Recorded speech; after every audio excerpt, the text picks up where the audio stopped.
to go to work for a corporation that had been in front of the KCC. So I had worked with them from the administrative agency side. And I probably would have taken that job if they would have sent me to their headquarters in Houston, Texas, which I thought sounded just very exciting. But instead they told me that they'd be sending me to Independence, Kansas, and I thought that sounded less exciting. And so while I was trying to decide what I wanted to do, I ran into, and I don't even know if Dad and Jean know this story or not, but I ran into Jean's son Rex at the law library in Sedgwick County, and Rex was practicing law here at the firm at the time. And Rex told me that I really needed to think about coming back to Liberal, that the attorneys I can't, New Bauer Nordling, I can't even remember what the firm's name was at that time, but the attorneys with this firm were some of the best and brightest that Rex had ever had an opportunity to work with. And he'd come back to Liberal after having worked in Houston with a large firm. And what Rex said was that, you know, I would learn how to be a great attorney if I came back. I don't know if I hit the great attorney part, and if I didn't, that failing is all mine and not my mentor's, but he was right. And I've been here for, well, I've been practicing for 25 years, but I came back to Liberal in 1991. And I can tell you that there is not a day that goes by that I still do not learn something from Jean and Kerry and all of the other people with whom I practice in my firm and in other firms. While I never practiced in a large firm in a city, I had an opportunity working for the Corporation Commission to witness attorneys who did work in larger cities and in larger firms. And they didn't seem to be all that collegial, quite frankly. There was really a cutthroat mentality. Coming back here to Liberal, from the very beginning, if there wasn't somebody in my firm who could help me out with a question,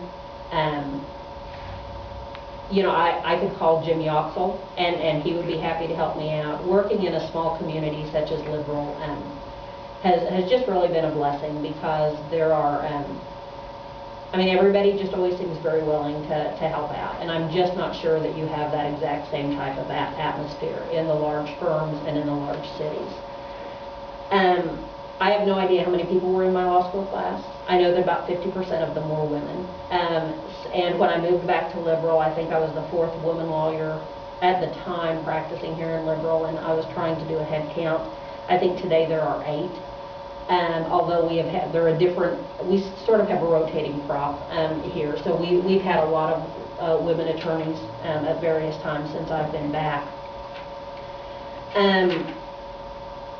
Before I came back to Liberal to practice law, I had an opportunity to work here one summer as a law clerk. And the summer I worked here, I think it was the summer of '85, the firm still was working on selector typewriters. I think we even still had a couple of manual typewriters. And if the secretary if the secretary made a typo, they were retyping, you know, the entire document over again.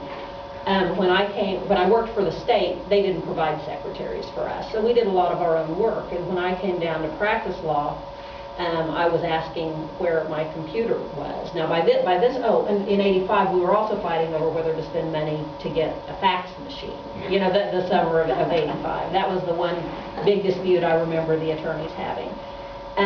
So when I came back in '91, I was asking, you know, where the computer was. By this point in time, we were on a mainframe computer system, and I asked if the firm would get me a computer, and I was told that clients weren't paying me to be my own secretary, and nor would the firm, and so there would be no computer for me. And I went out to Walmart and bought a computer and brought it into my office. Wasn't connected to anything, but just the lack of technology at that time was a little bit unsettling to me.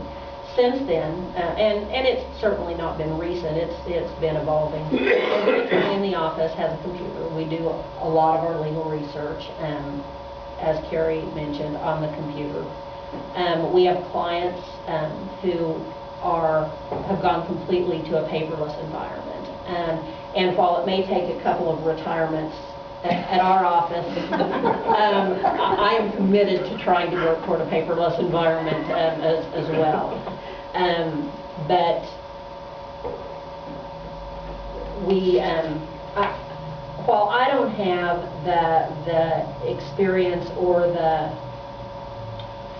while I haven't noticed as many changes in the actual practice of law as Gene and Kerry have, you know, what I have noticed in my 25 years has been the explosion of technology.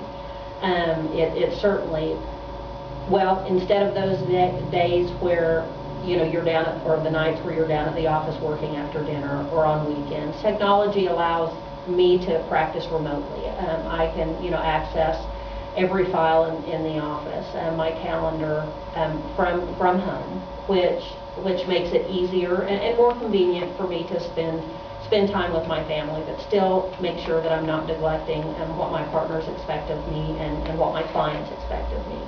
And ultimately trying to, I think ultimately trying to find a way to best serve our clients is ultimately what we're all about.